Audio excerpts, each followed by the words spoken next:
Muhyiddin bersama-sama dengan Ultimate dan Ustaz Syed Kadir dalam rancangan Duduk. Kami nak duduk, bincang dan faham topik yang menarik bersama-sama dengan tetamu yang istimewa. Let's go! Duduk dulu, rujuk dulu kalau dibelenggu, buntu tunggu dulu. Tolong tenang, jangan berang mesyuarat lagi senang dari rentak perang. Jangan bimbang, kita berbincang dengan tutur terbilang sakapan pakar bidang. Biar kata bersilang pendapat melintang, tapi tak melampau sampai adabnya tersimpang.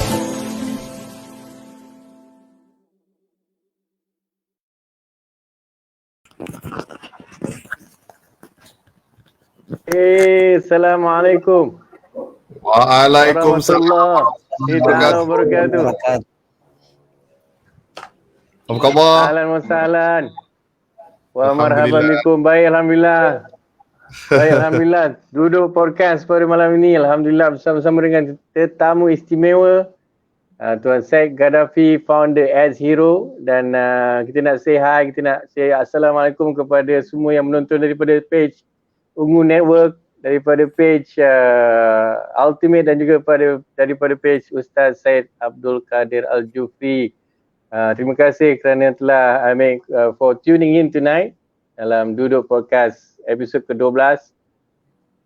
InsyaAllah malam ni kita nak bincang, kita nak duduk bersama-sama dengan Tuan Syed Gaddafi, founder Ads Hero. So Tuan Syed, kita terus saja insyaAllah bersama-sama dengan saya Irwan Muhyiddin, Fadil Ustaz Syed Abdul Kadir Al-Jufri dan juga Brother Ultimate.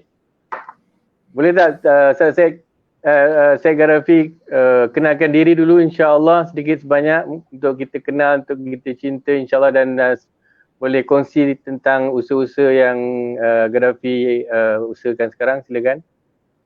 Okay, baik. Assalamualaikum warahmatullahi wabarakatuh. First of all, terima kasih sudi jemput saya ke dalam podcast ni kah, insyaAllah.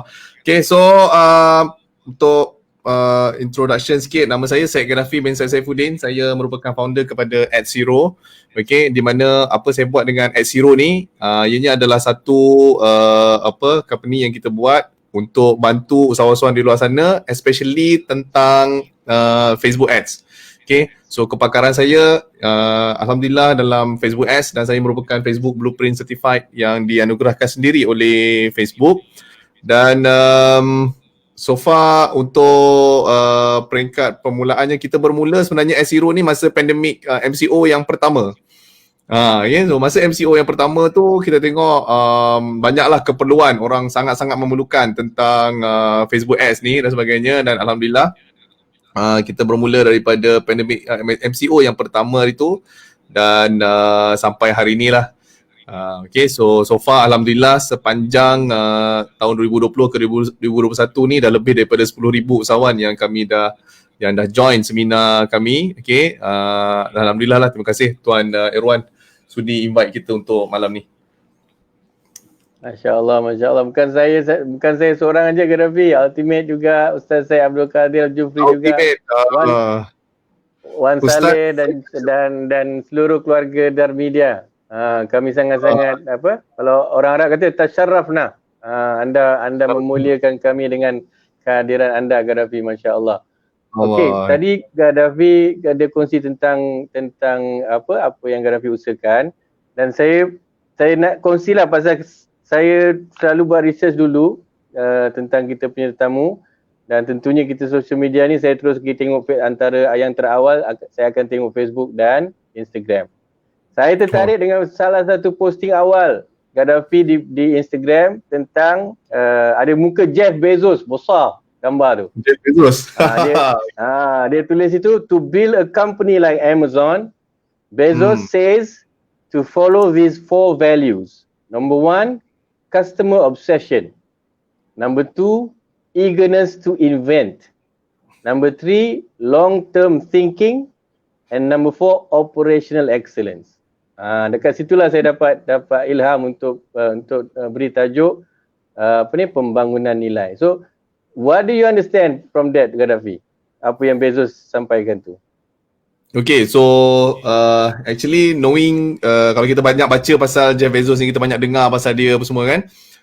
So dia ni memang kalau tengok dia value yang nombor satu yang dia cakap tu, customer obsession tu memang betul-betul dia pegang lah, core tu. Okay, so that's why what makes Amazon jadi macam tu hari ni kan. Sebab dia sangat pentingkan nilai, dia sangat pentingkan apa customer tu akan experience dekat dalam masa dia masuk Amazon. So benda tu memang dia akan selalu fikir banyak kali. Nah, okay. So saya sangat sukalah dengan dia punya one of the dia punya value yang dia pegang, iaitu customer obsession. Macam saya juga, saya pun sekarang ni terapkan nilai tu di mana saya betul-betul obses dengan saya punya customer. Kan, saya betul-betul jaga customer saya, dan saya selalu akan bagi tahu dekat team bahawa customer sedia ada ni kita jaga. Sebab problem dengan kebanyakan kita tengok usahawan sekarang ni, apa diorang buat, hari-hari diorang akan cuba cari customer baru lah. Kan, so hari-hari apa diorang fikir, diorang akan bangun pagi fikir nak usahawan baru. Nak dapatkan customer baru. Sedangkan diorang lupa yang customer sedia ada ni lah yang paling penting sekali sebenarnya. Customer yang sedia ada ni lah orang yang akan membawa bisnes dia pergi jauh. Okay, same itu yang apa yang Jeff Bezos buat dekat Amazon lah pada peringkat awalnya. Kan, so yang itu sebenarnya value yang saya betul-betul suka, apa yang bila Jeff Bezos share benda ni, and apa yang dia implement betul-betul, dan saya tengah implement sekarang ni. Okay. Masya Allah, customer obsession. Kalau dari segi apa? Can we word it another way instead of obsession, Ustaz? Kalau from an Islamic perspective, Ustaz Syed, instead of using the term obsessed. Itulah. Bismillah, alhamdulillah. Saya masih tengah fikir lagi word yang sesuai agaknya ya. Biasa words ni yang pandai ultimate sebenarnya. Apa agaknya perkataan yang lebih because why I tanya obsessed tu kan. Macam mana? Sorry.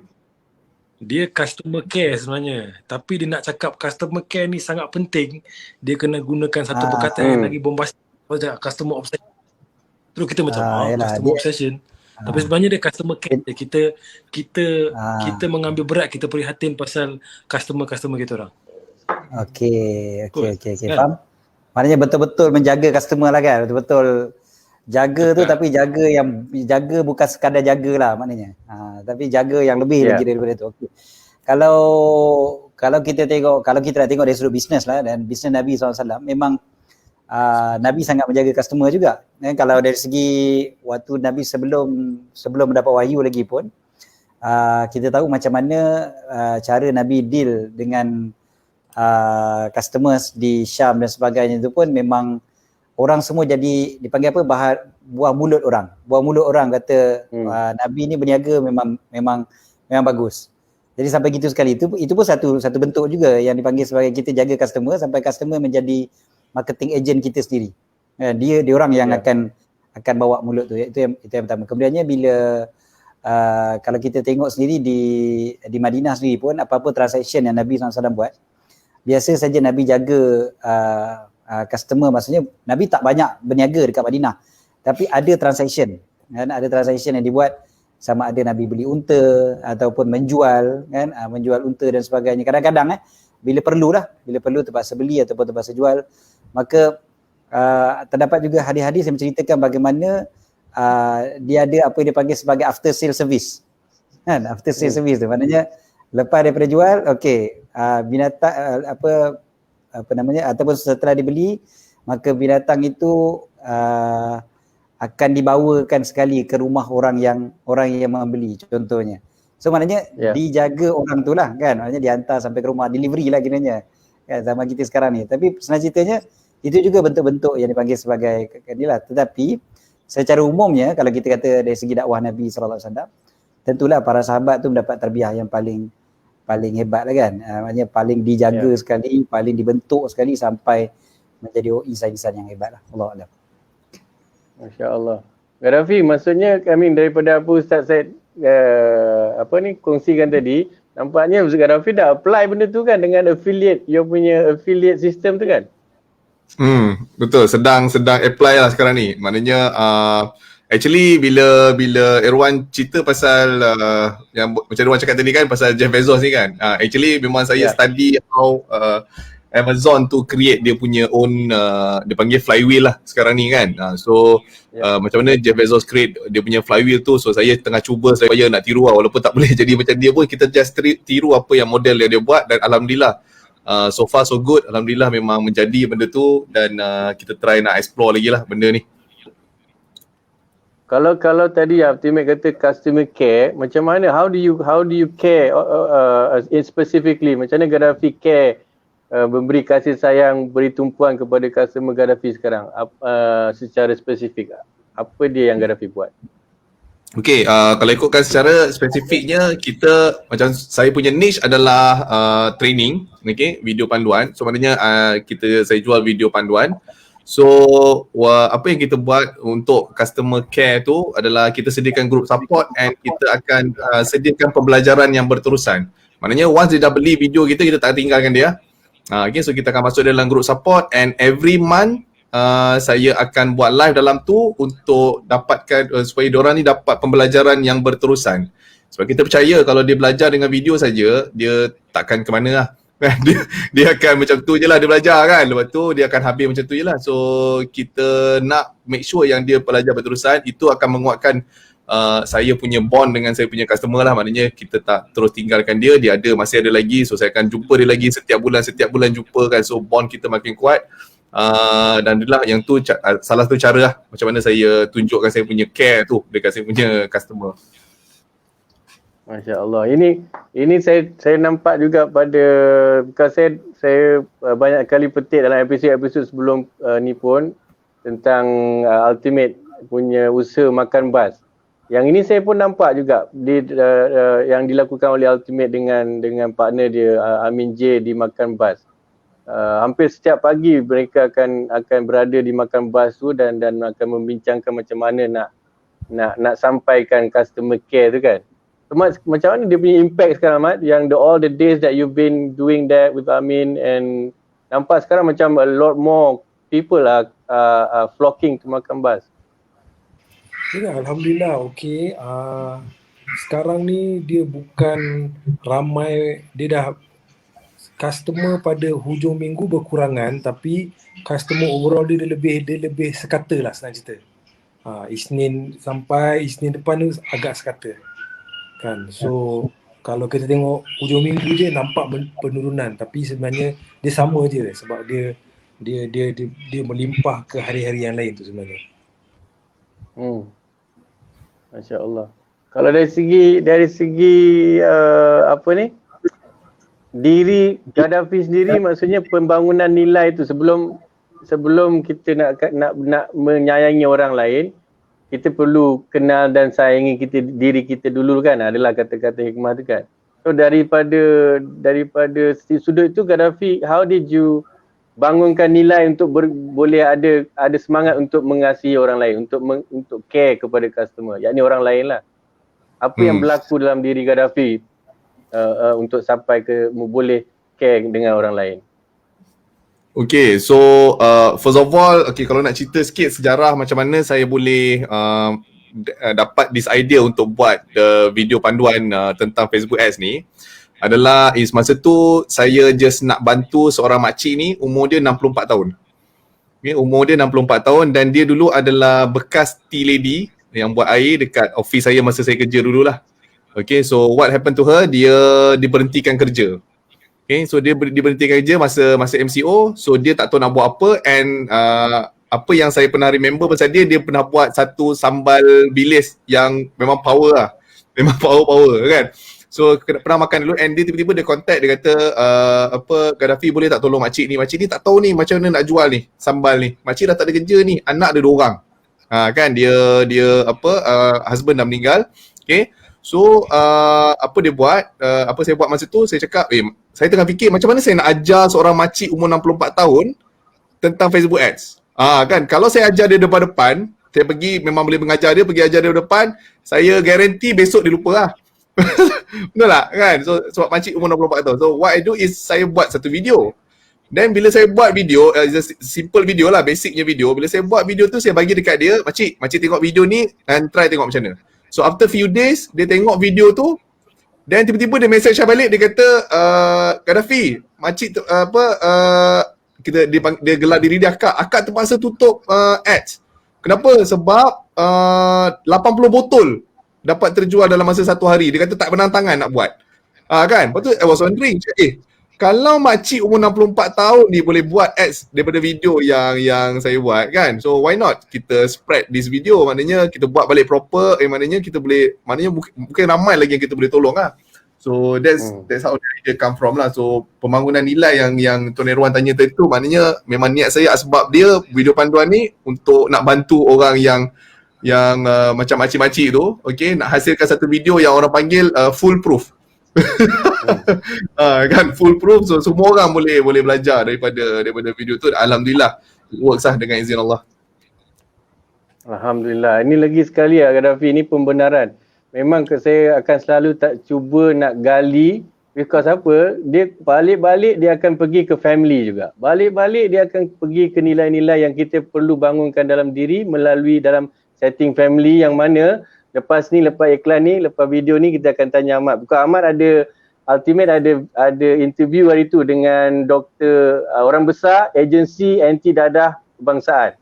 Ini Ustaz Said Kadir pun mungkin boleh kupas lagi daripada apa yang saya akan tanya dengan pada Ahmad nanti insya-Allah. So nanti kita tengok video ni, kita kembali selepas video ni insya-Allah.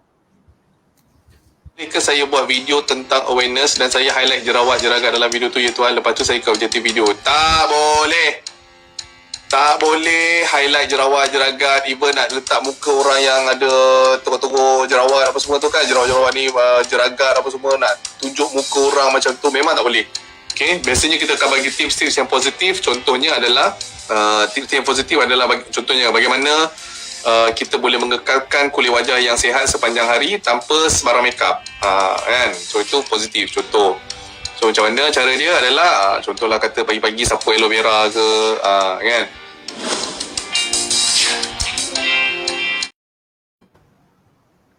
Okey, itu versi yang sangkut-sangkut punya. kalau nak tengok versi yang lancar, kena pergi kat Facebook page Tuan Syed Gaddafi.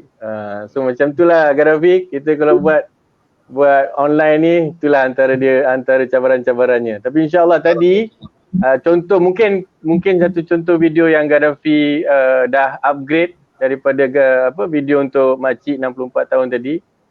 Dan banyak lagi video yang Gaddafi share di Facebook Gaddafi.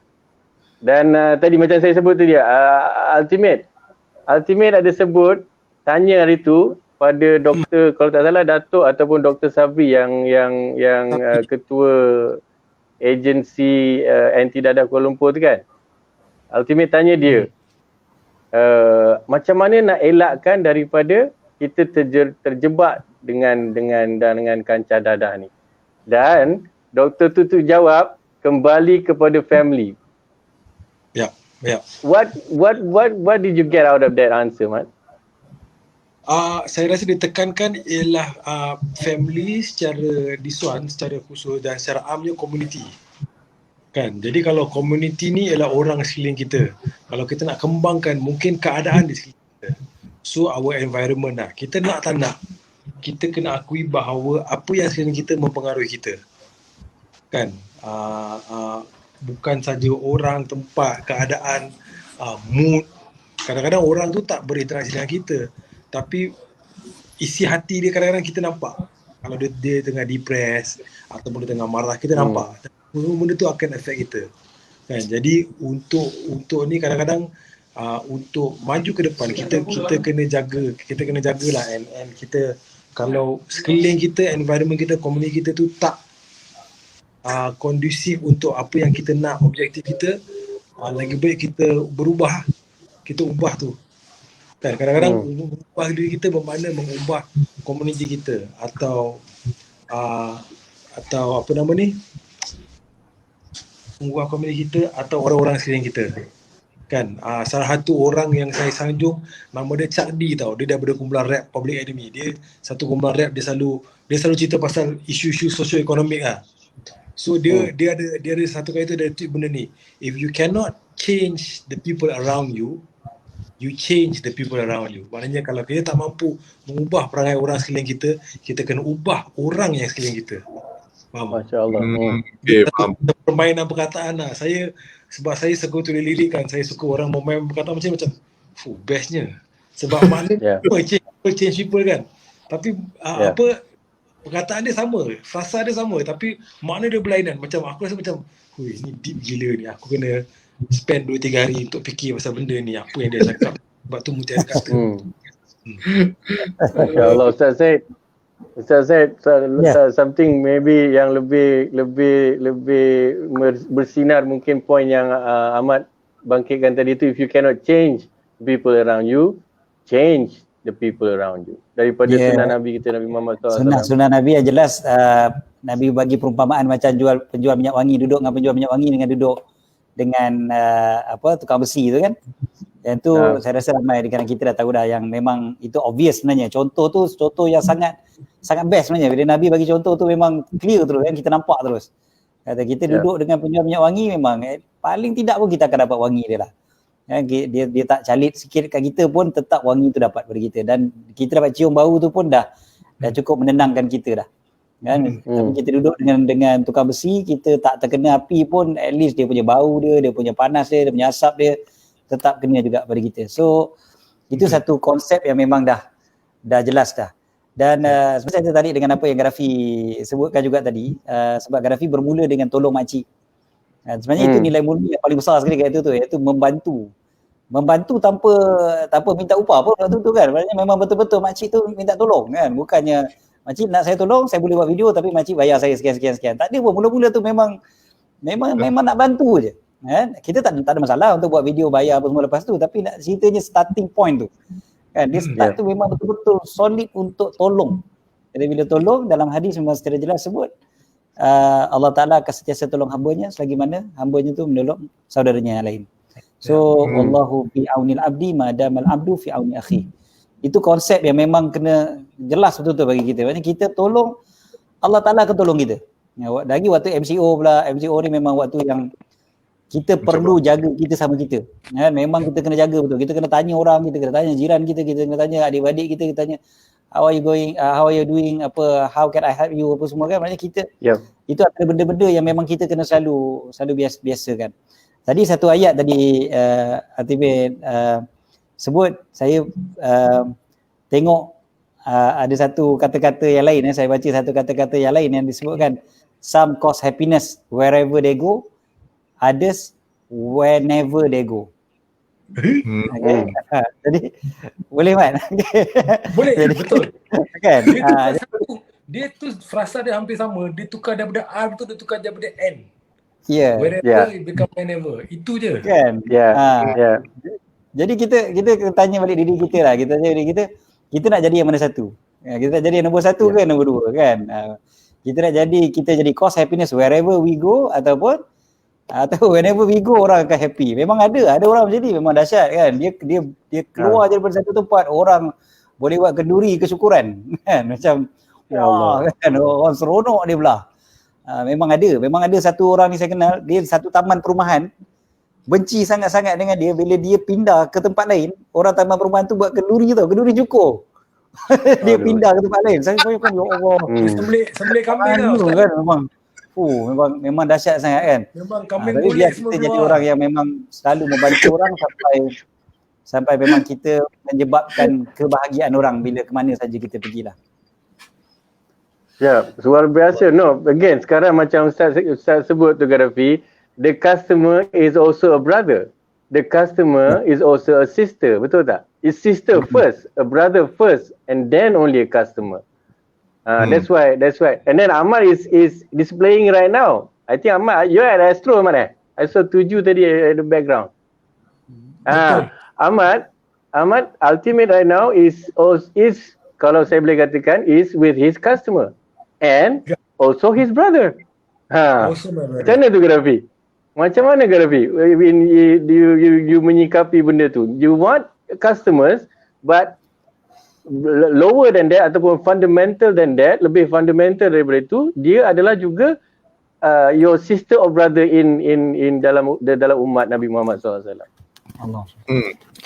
Okay, so kalau ikutkan benda ni akan dia akan berkait dengan macam mana kita nak treat customer itulah. So that's why bila Irwan cakap customer kita ni adalah macam brother kita, macam sister kita kan. So dia, bagi saya, dia banyak tinggi kaitan dia dengan macam mana kita nak treat dia.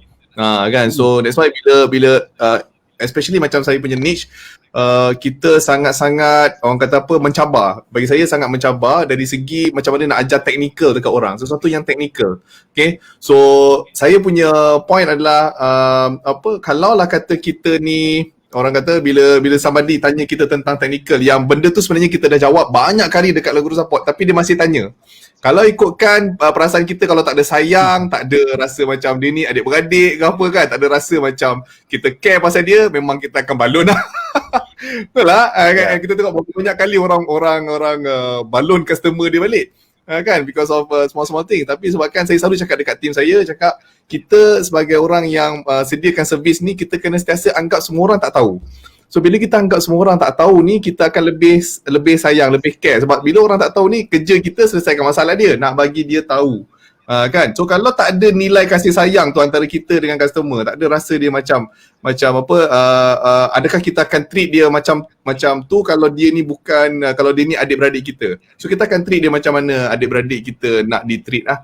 Kan? So salah tu very good value lah yang kita kena ada dalam nak treat customer ni kan. Banyak dah customer yang kadang-kadang hari-hari tanya bila nak post ni, besok tanya lagi bila nak post barang ni kan. Padahal sebenarnya kita dah bagi tahu dah, kita dah post dah. Kan, contoh. Tapi kalau kita treat dia as macam adik-beradik, kita takkan maki lah.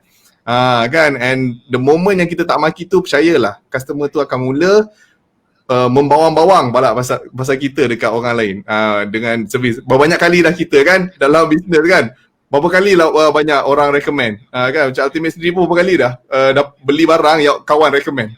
Mesti banyak kali lah kan. Betul lah. Kan, macam Ustaz pun kan. So macam itulah. So customer yang boleh recommend sesuatu pada kita tu, bagi saya precious lah nilai dia. Sebab kita tak spend duit pun untuk dia cerita pasal produk kita dekat orang lain. Masya Allah. Balkis Jaafar, betul tu. Alah, hilang dah. Thank you. Anyway, thank you Balkis Jaafar atas komen tu. Ada balik. Customer yang certified dengan business service kita secara tak langsung boleh menjadi salah satu cara bagi kita memperkembangkan bisnes. Mulut ke mulut, orang akan bercerita tentang servis baik kita. Betul Balkis. Dan juga sebaliknya. Kalau kita mistreat customer kita, mulut ke mulut itulah yang paling bisa sekali. yang akan effect kita punya overall branding lah kan. Cuma nak tanya Syed, kalau boleh, at your place right now, di situasi Gaddafi sekarang, adakah size customer atau tu penting sekarang buat saya ataupun tidak? Ataupun ianya bukan priority sekarang? Size customer maksudnya macam mana Irwan? Your customer base. Contoh tadi kita kata we need to care for our customers. Kita perlu berikan tumpuan kepada mereka kan.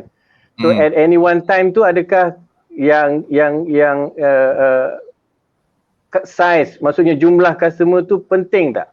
Kalau contoh kita ada satu customer, tapi customer tu lah kita yang kita tumpukan, yang kita ni, dan he or she keeps coming back. And then slowly the word of mouth insyaAllah will spread. Tapi nak katakan the size tu, is it ever important to you?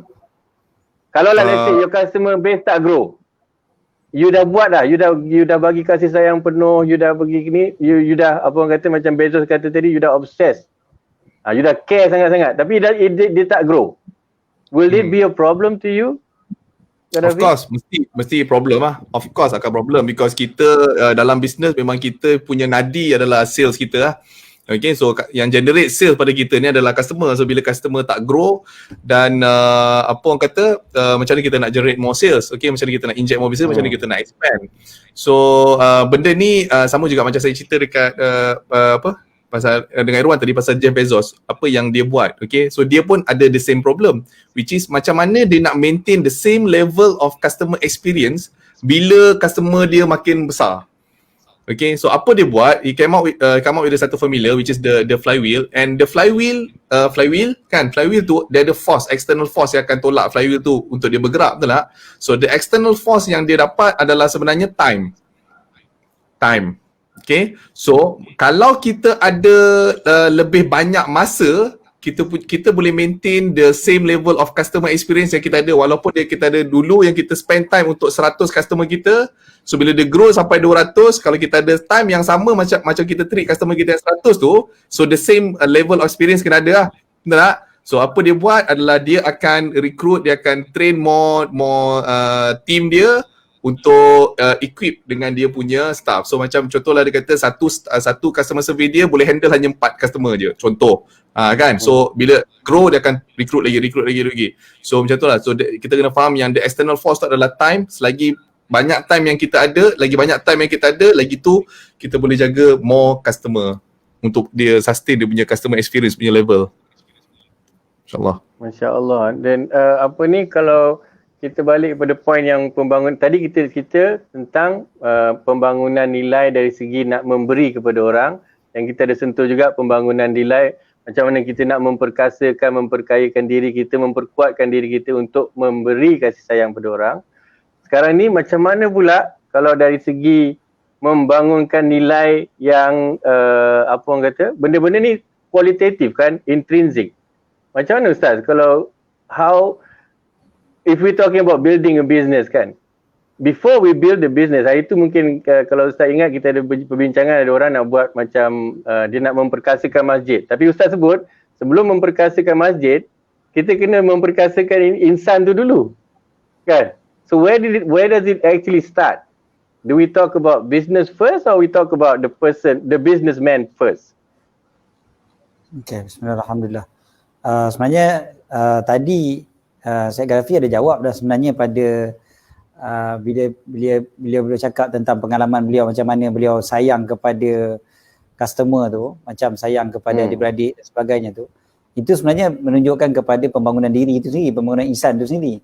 Kan, sabar dan sebagainya. Dan kalau kita perhatikan Imam Al-Ghazali contohnya menyebutkan tentang guru, sebab saya tengok Syed Ghafifi banyak mengajar kan, banyak train orang.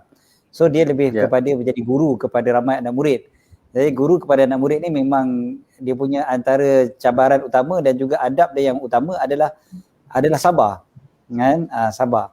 Jadi kalau kita tengok Imam Ghazali sebut ada dalam berapa belas adab seorang guru kan, ada dalam 17 adab begitu.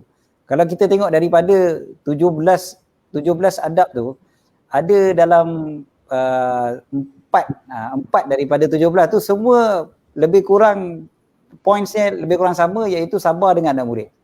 Kan ada yang sabar susahnya, lepas tu sabar kasih sayang dengan murid yang istilahnya lambat sikit faham kan.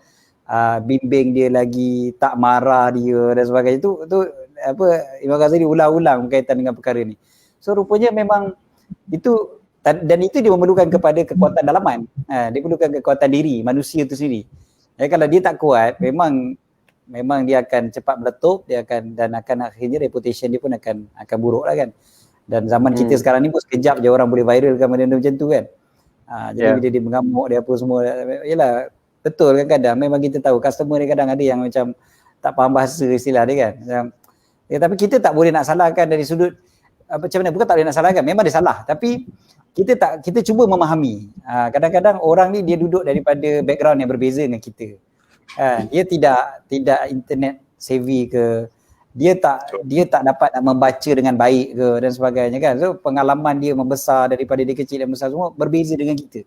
Jadi kita tak boleh nak samakan dia dengan kita. Macam kita kalau ajar anak kita ajar dia alif bata, macam Iqra ke contohnya. Kita akan cepat geram, marah bila kita letak dia tu macam kita. Macam kenapa kau tak faham juga? Padahal kalau kita fikirkan dia tu adalah seorang budak umur 4 tahun, budak umur 5 tahun, budak umur 6 tahun. Lepas tu kita takkan cepat marah. Kita kata tak apalah, memang dia umur baru 4 tahun. Kan? Dia baru 5 tahun macam tu lah. Contohnya. So last kali dia balik pada kita juga sebenarnya. Balik pada diri kita dulu. Balik kering. Bukannya dia tu, bukannya budak tu, bukannya customer tu, bukannya, tapi kita. So dia menunjukkan, menzahirkan hakikat diri kita sendiri. Okey. Seterusnya pasal masa tadi pun. Sama juga pasal bila time tadi yang disebutkan oleh Syed Rafi. Dia balik pada pengurusan masa kita sendiri. Imam Ghazali sebut berulang kali juga tentang pentingnya pengurusan masa, time management kan, dan time management akan menzahirkan keberkatan waktu. Kalau tak ada time management, tak ada keberkatan waktu. Ini kata Imam Ghazali. So keberkatan waktu tu yang kita nak, waktu barakah, waktu yang dapat macam-macam kebaikan. So, dia menunjukkan kepada pengurusan masa. So pengurusan masa tu kita kena bijak betul-betul lah, macam mana kita nak allocate masa tu dengan tepat, macam mana kita nak jadualkan, macam mana kita nak disiplinkan diri kita dengan masa dan sebagainya. So ini semua mendatangkan keberkatan pada masa kita. So bila keberkatan kepada masa kita dapat, dan dia akan sama dengan kejayaan lah. Sebab kita dah dapat keberkatan pada masa kita. Jadi balik kepada pembangunan diri ni, dan dia bukannya kualiti yang kita kata masih lagi terumbang ambing, dia bukan kualiti yang teori semata-mata. Dia adalah benda praktikal dan memang benda yang boleh ditulis, macam pengurusan masa contohnya kan, time management. Time management ni benda yang kita boleh atur dengan cantik, bukannya it's no longer a theory macam okey kau kenalah jaga masa kau. Bukan itu saja. Dia kena uruskan betul-betul, letakkan dan disiplinkan pula pada masa itu. Allahu a'lam. Masya Allah. Apa ni Gaddafi, before I ask you this, second point daripada apa yang Bezo cakap tadi tu, on top of customer care tadi, dia kata long term thinking. Long term thinking ni Mat, I always tell my children, if you want to be successful, tertib harian kau sangat penting. Betul. Kalau kau tengok ulama-ulama, kau tengok habis orang-orang yang berjaya, dia orang punya tertib harian tu sangat-sangat kuat. And I think you understand it more than most of us, Mat. What do you think about that? Long term thinking and tertib harian in terms of pembangunan nilai. Okay, dia memang betul kita sebab kadang-kadang kita ni kat tengah-tengah. Kita bukan tertib harian kita kurang dengan long term thinking kita kurang. Kan? Kita lebih kurang kat tengah-tengah lah, mid term lah, you know. So benda ni dia ada benda-benda yang dia panggil cornerstone habits tau. Cornerstone ni ialah batu kat bucu tu. Biasanya batu kat bucu ni penting kalau kita nak membina rumah kan. Lepas foundation batu bucu, sebab batu bucu ni bukan saja tempat untuk menanda kat mana tu, tapi dia structurally dia penting sebab dia di atas foundation, dan atas foundation tu akan ada tiang untuk bina bumbung dan sebagainya, you know. So antara cornerstone habitsnya ialah benda-benda kecil. Cornerstone habit ni sebenarnya kecil. Dalam rumah ni, cornerstone ni satu benda yang kecil tapi dia sangat penting dalam rumah. So dia benda-benda seperti itu lah, macam ada tu cakap make your bed in the morning. Buat kemas katil pagi-pagi. Benda tu boleh menolong. Sebab benda tu akan mulakan satu rutin, satu disiplin kan. Untuk kita orang Islam ni ada solat subuh kan. Kalau orang tengok dia solat je, tak, sebenarnya bila kita solat subuh ni, pertama sekali kita bangunkan diri kita. Mula-mula kita ambil wuduk kan, angkat wuduk, dah terbangun.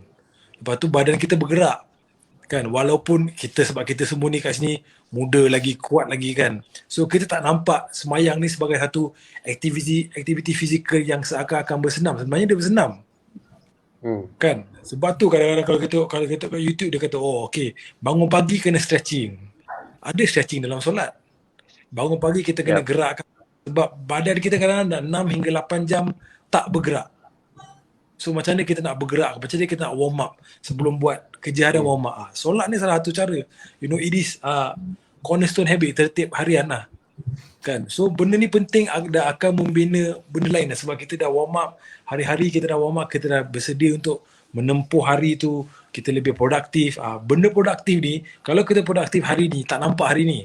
Tapi kalau kita produktif hari-hari, 5 tahun lagi akan nampak.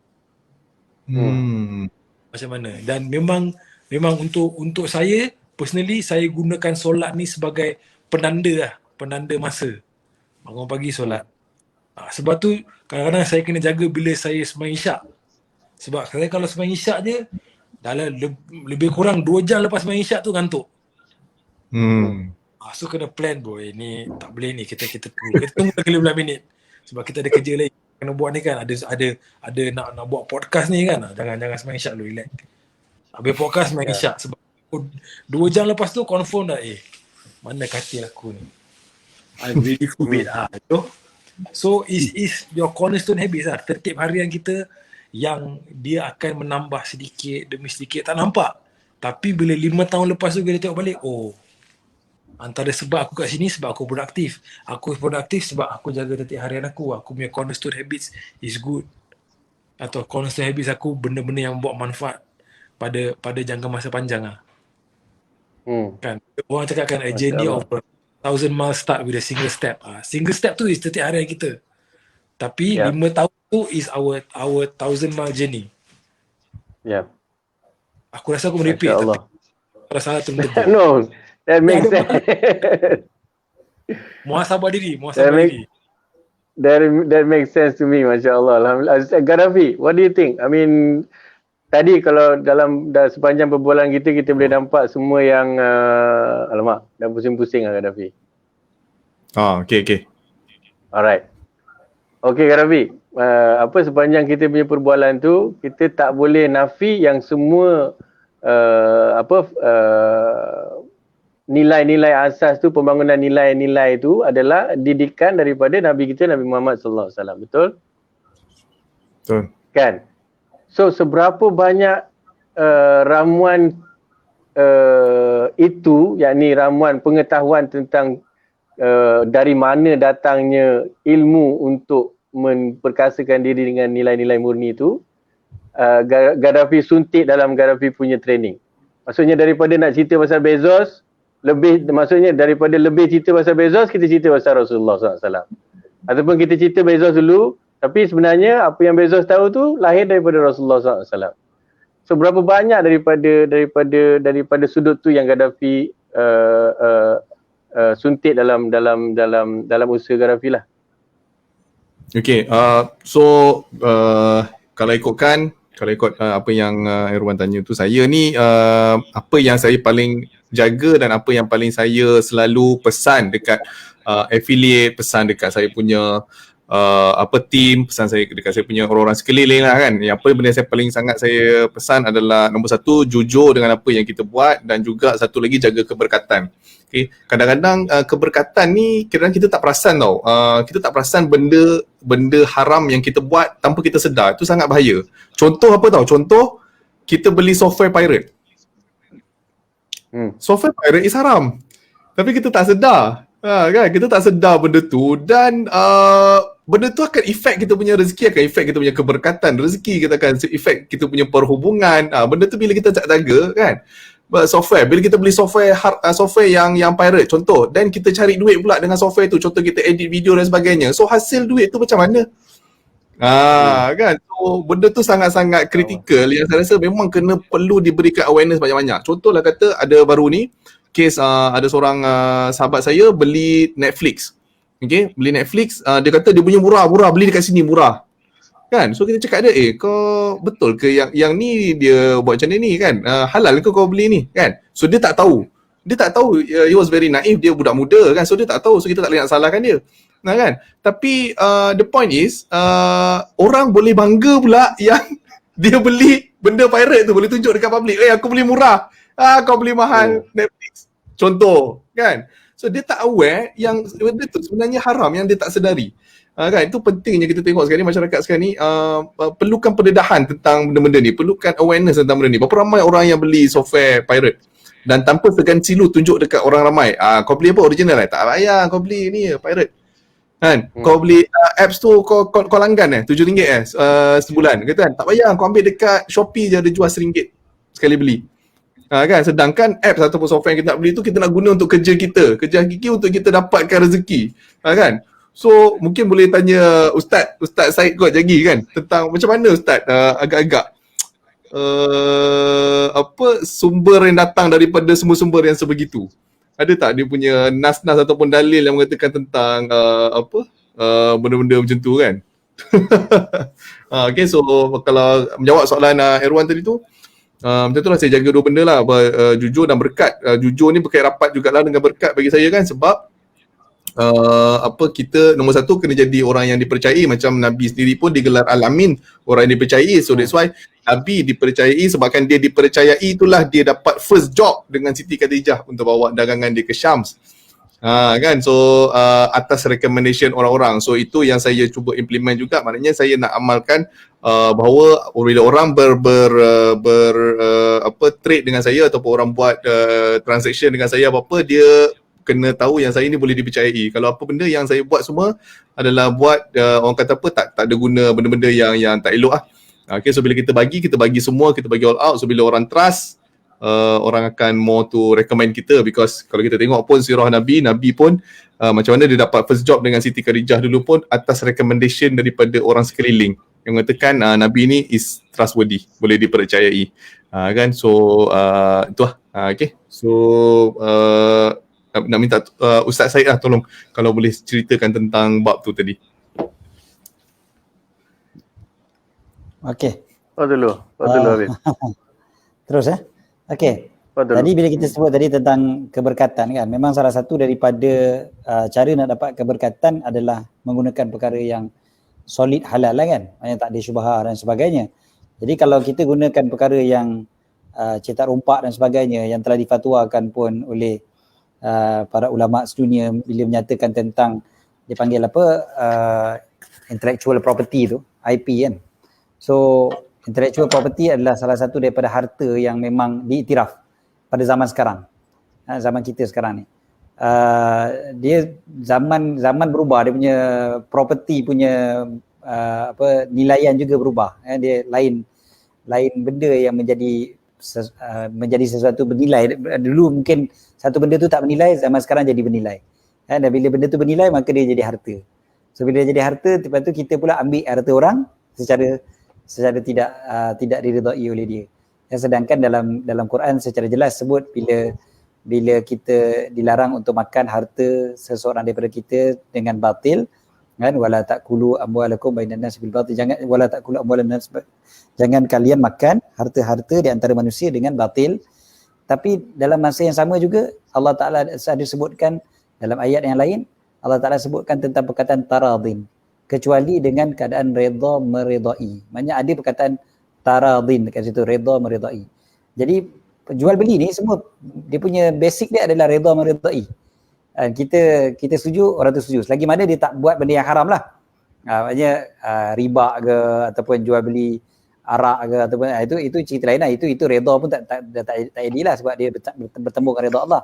Tapi kalau benda-benda yang biasa je kita jual beli ni, dia balik kepada dua pihak. Taradin dalam bahasa Arab dia membawa makna timbal balik. Dia ada dua pihak. Dia bukan sebelah pihak aja.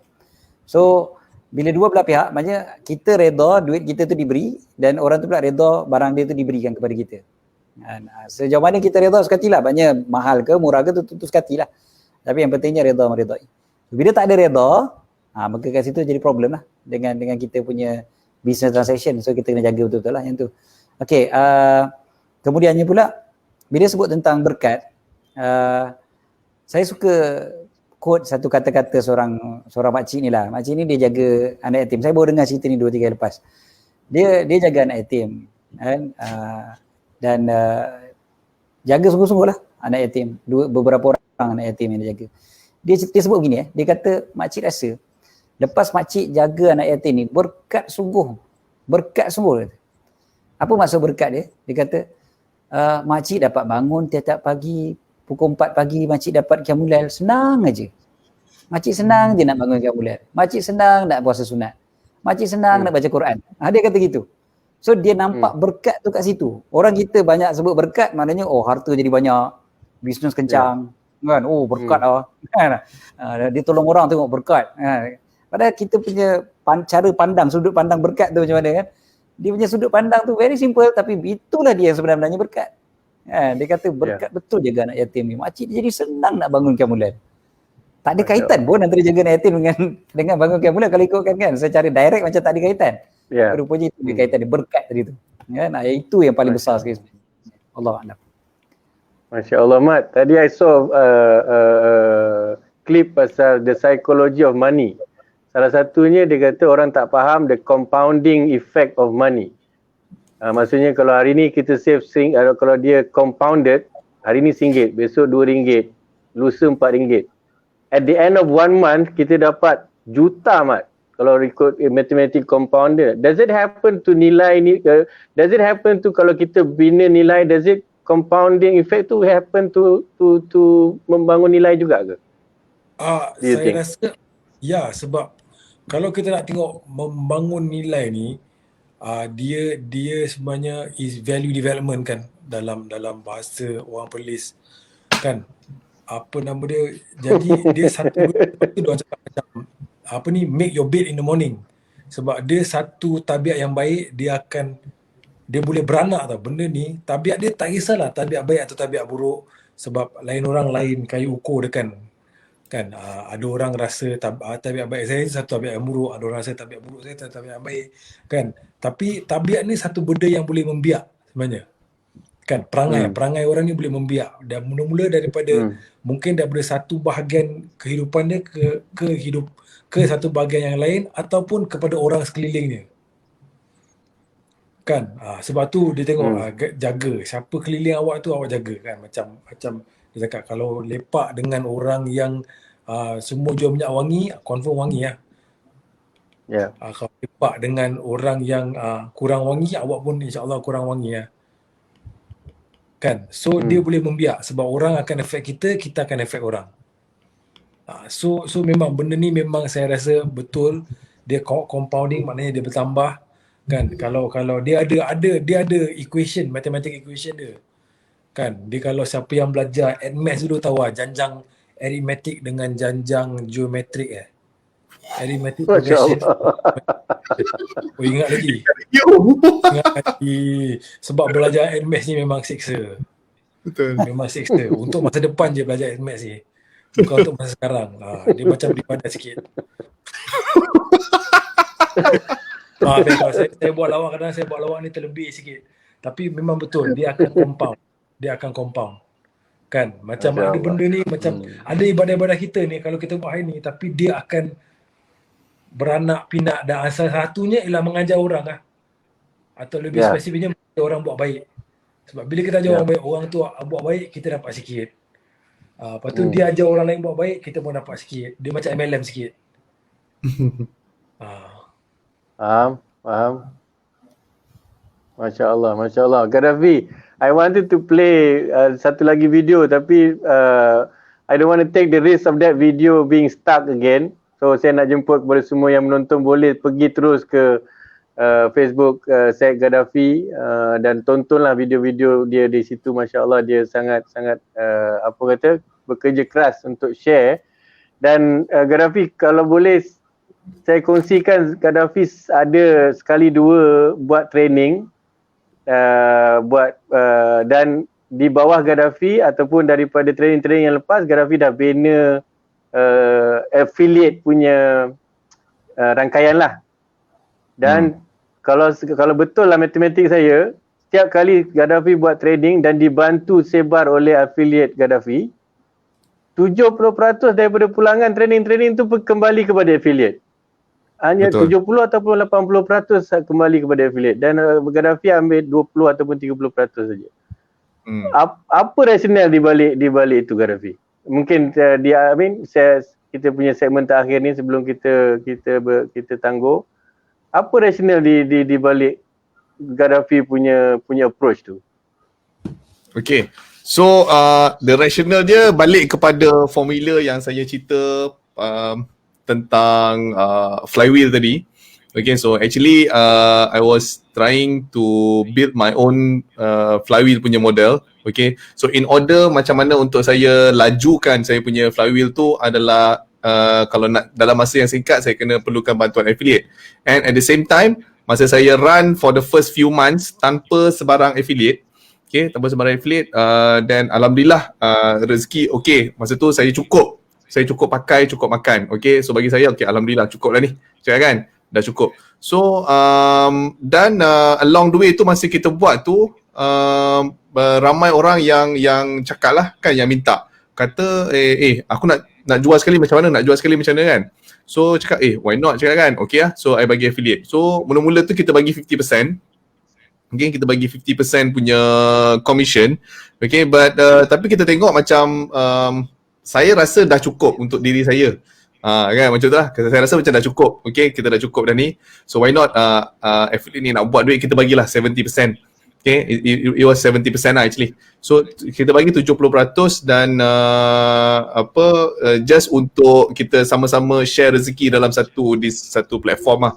Kan, so bila diorang dapat, I'm also happy, which is macam baru-baru ni event kita yang bulan lepas, saya keluar duit untuk commission saja lebih 100,000, 120,000 lebih kan untuk diorang. So alhamdulillah lah dapat kongsi rezeki ramai kan. Kita ada one of the affiliate tu, dia ni seorang anak yatim, baru meninggal ayahnya, dan dia ni daripada kecil susah.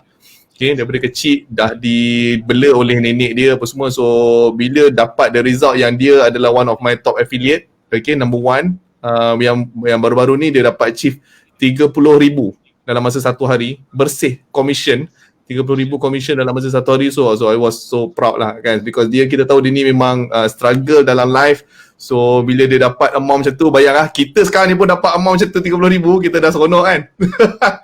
Bayangkan this kid yang daripada kecil memang dah susah kan, so dapat amount macam tu. So saya just happy tengok orang lain pun happy juga. So that's why tak ada apa. In terms of business, orang panggil saya bodoh, Irwan. Panggil saya gila, bodoh, macam-macam pernah dipanggil oleh saya lah. Kan, so dia kata gila apa bagi affiliate 7%, bodoh bagi affiliate 7%, tak banyak lah untung. Kan, okay, diorang dah nampak tak banyak untung daripada 30% tu, tapi apa yang mereka tak nampak adalah apa untung yang kita buat lepas kita nampak orang tu happy kan, macam mana orang tu mendoakan kita, macam mana orang tu, itu yang paling penting lah bagi saya, untuk saya berkongsi dengan ni. Betul, alright. Masya Allah, luar biasa Gaddafi. Allah, tak cukup lah sejam. InsyaAllah kita nak duduk dengan Gaddafi lagi. So bagi pihak Ungu Network, bagi pihak Dar Media TV, saya mengucapkan terima kasih, jazakumullah khairan katsiran pada Gaddafi. Dan mungkin sebelum kita tutup, Gaddafi, sedikit nasihat mungkin kepada semua yang menonton. Silakan. Okay. InsyaAllah nasihat nasihat saya hari ni, actually benda yang paling penting sekali dalam live ni, as kita sebagai usahawan ni, tuan-tuan dan puan, jangan mudah give up lah. Okay, so saya nampak pembelajaran tu, dia start berlakunya sesuatu pembelajaran tu adalah suatu kita mula kegagalan kita yang pertama. Percayalah tuan-tuan, okay, lagi banyak kita gagal, lagi banyak kita belajar. Dan saya sebelum ni pun dah gagal banyak kali tuan-tuan. Dah banyak kali gagal. That's why bila orang tanya saya, orang cakap saya, tuan saya tak ada sale lah hari ni, tuan tak ada ni, kan, saya akan tanya, dah berapa kali dah yang kau gagal dalam hidup? Berapa kali kau gagal? Kan? Dia orang akan selalu macam tak pernah rasa kegagalan tu. Kan, kata that's why I cakap kan, that's why kita tak boleh nak belajar. Bukannya saya nak suruh macam you all pergi tiba-tiba pergi gagal pergi tiba-tiba nak menggagalkan diri, tak. Jangan kecewa kalau you all gagal. Jangan kecewa kalau you all gagal, sebab itulah bermulanya proses pembelajaran. Okay, so itulah nasihat dia, maknanya jangan ever give up. Okay, memang benda ni cakap senang tuan-tuan, nak buat dia bukannya senang. Tapi percayalah, bila once you tak give up, you akan sentiasa cari peluang untuk belajar, cari ruang untuk belajar, cari mentor yang betul, dan insyaAllah you boleh climb out from you punya kegagalan tu, insyaAllah. InsyaAllah, amin. Gaddafi, thank you so much. Kepada semua yang telah menonton, terima kasih banyak-banyak. Kami di Ungu Network Dar Media TV sentiasa nak berusaha untuk duduk bincang dan faham. Ahmad, thank you so much, Ahmad. Ustaz Saikadir, thank you. Jazakumullah khair. Terima kasih Gaddafi. Terima kasih. Terima kasih Gaddafi. Kami terus nak usaha duduk bincang dan faham. Tapi sebelum bincang dan faham, kenalah duduk dulu. Yes. Betul. Assalamualaikum dan selamat sejahtera. Saya Irwan Muhibbin bersama-sama dengan Ultimate dan Ustaz Saikadir dalam rancangan Duduk. Kami nak duduk, bincang dan faham topik yang menarik bersama-sama dengan tetamu yang istimewa.